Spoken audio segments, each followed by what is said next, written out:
Самбаны жижиглэн худалдаа програм дээр доторх англи татвар нь норматив лавлгааны талбарт доторх англи гэсэн бүлэг байгаа.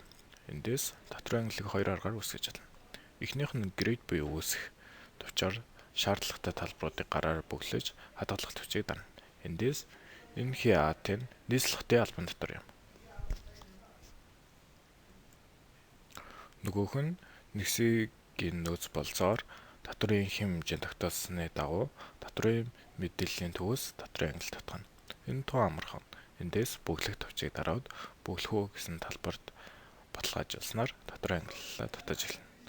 Хэрвээ та интернеттэй бол энэ нэг автоматар татах боломжтой.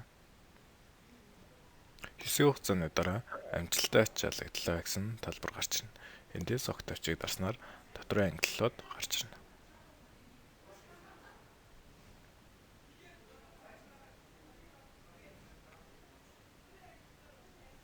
Доторх англилыг параметрал хэсгийн доторх англи гэсэн талбарт бөглөж өгнө.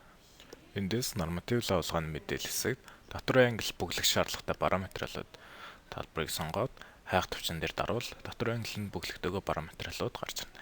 Эндээс доторх английн бөглөхийн тулд show алцраад доторх англиг бөглөөд хадгалах төвчийг дарснаар борлуулалт хийх боломжтой боллоо.